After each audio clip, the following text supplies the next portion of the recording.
ये देखिए 3 अहम मंत्रालयों का जो बंटवारा हुआ है। नितिन गडकरी का विभाग मिला है, सड़क परिवहन मंत्री एस जयशंकर का विभाग है विदेश मंत्रालय का, यानी कि ये 2 नाम फिर से वही है। रविंद्र कुमार हमारे साथ जुड़ चुके हैं। रविंद्र, ये 3 मंत्रालयों के बारे में तो जानकारी हो गई है, लेकिन ये बताइए फाइनेंस मिनिस्ट्री और होम मिनिस्ट्री किसके जिम्मे?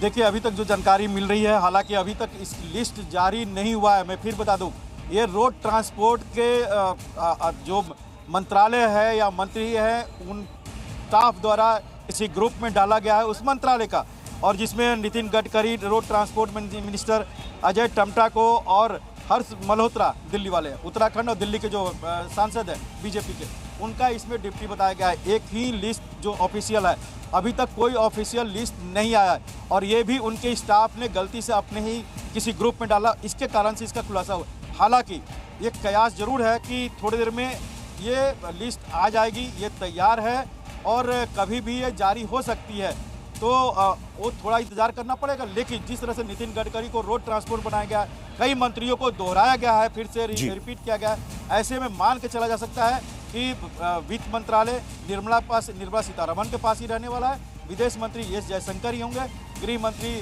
अमित शाह ही होंगे।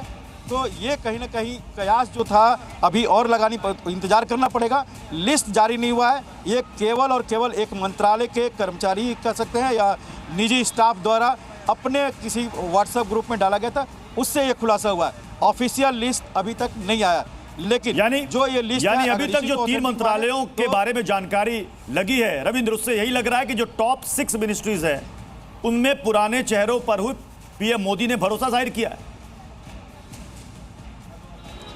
बिल्कुल, जिस तरह से आपने कल शपथ में देखा कि सारे जो मंत्री हैं, अधिकतर मंत्रियों को रिपीट किया गया है, जो वरिष्ठ मंत्री थे उनको भी रिपीट किया गया। तो ऐसे में प्रधानमंत्री नरेंद्र मोदी का जो विजन है, चूँकि वो भी एक चाहते हैं कि जो मंत्री हमारे साथ इतने सालों से काम कर रहे हैं और सरकार के जो रूपरेखा है, कार्यप्रणाली है, उसको बेहतर जानते हैं, तो उनको साथ कंटिन्यू की जाए। और इसलिए आपने देखा कि चाहे हरदीप पुरी हो, अश्विनी वैष्णव हो, या फिर सीसीएस के जो नेता हो, मंत्री थे, उन सबको रिपीट किया गया। तो मान के चलिए कि चाहे धर्मेंद्र प्रधान हो या पीयूष गोयल हो या फिर सीसीएस के जितने मंत्री हो, एक लौता केवल अगर अब देखा जाए वरिष्ठ मंत्री के तौर पर तो जेपी नड्डा है, फिर बाद में अगर देखा जाए शिवराज सिंह चौहान, मनोहर लाल खट्टर। लेकिन ऊपर के अगर 7-8 मंत्रालय को देखा जाए तो उसमें अधिकतर को रिपीट होना है। शिवराज सिंह चौहान कृषि मंत्रालय बार बार कहा जा रहा है, लेकिन फिर मैं कह रहा हूँ ऑफिशियल लिस्ट अभी तक जारी नहीं हुआ है।